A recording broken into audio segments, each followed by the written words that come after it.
माझ्या सर्व आदिवासी बांधवांना मानाचा क्रांतिकारी जय आदिवासी, आदिवासी एकजुटीचा, आदिवासी एकजुटीचा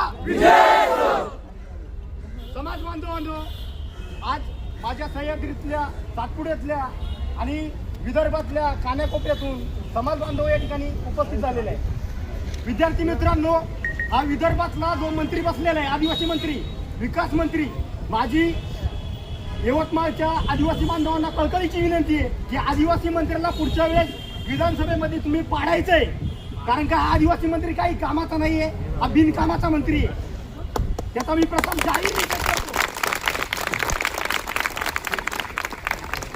हा जो आदिवासी मंत्री आहे, ज्याला नीट आदिवासींची भरती करता आली नाही, ज्याला आदिवासी मुलांचे प्रश्न सोडवता आले नाही, ज्याला समाजाचे प्रश्न सोडवता आलेले नाहीत।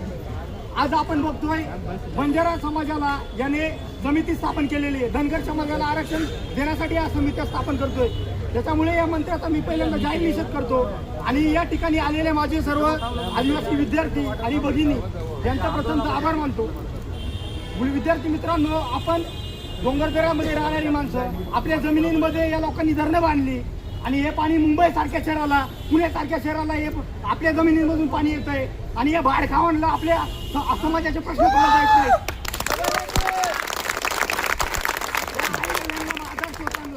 हे आपल्याला पकडून आतमध्ये नेतात आणि आपल्या जमिनीवरती यांची धरणं आपल्या जमिनीवरती, आपल्या जमिनीवरती आणि अन्याय अत्याचार करतात आपल्यावरती।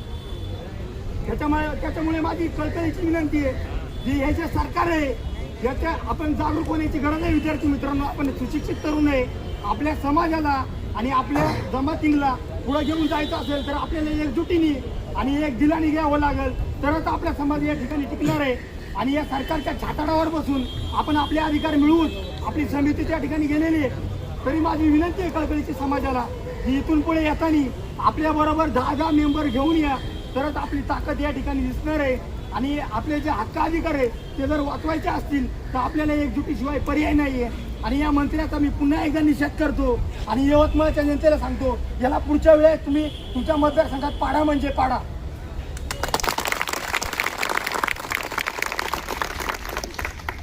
विद्यार्थी मित्रांनो, DRTIच्या जागावाढी संदर्भात आपण 100 वेळा यांना निवेदनं दिली, फोन केले, फोन काय उचलायचा नाही, निवांत बसायचं, म्हणणं करतो आश्वासनं द्यायची। आणि त्या ठिकाणी पोलीस भरतीच्या जागा 23,000 जागा होत्या, त्या जागा 17,000वर नेऊन ठेवल्या, इतर जागा होत्या 1000वरून 100वर नेऊन ठेवल्या। म्हणजे अशी षडयंत्र करण्याचं काम या मंत्र्याच्या माध्यमातून होत आहे। आणि निधी कमी आहे, बाकीच्या गोष्टी कमी आहेत, ही कारणं हा मंत्री देत असतो। त्यामुळे या मंत्र्याचा मी प्रथम निषेध करतो, कारण का जबाबदार हा मंत्री आहे, त्यामुळे मी त्या मंत्र्याचा जाहीर निषेध करतो। आणि जे आपले स्वयंची योजना घेणारी मुलं, त्यांना वेळेवरती पैसे भेटते नाही, डेबिट्या भेटते नाही, त्यानंतर हॉस्टेलची मुलं त्यांना डेबिट्या भेटते नाही, हे सगळे प्रश्न असताना देखील हा मंत्री निवड सुस्तारासारखा पडू नये आणि आपले आमदार सुद्धा सुस्तारासारखे झोपूनच। त्यामुळे यांचा सुद्धा मी जाहीर निषेध करतो।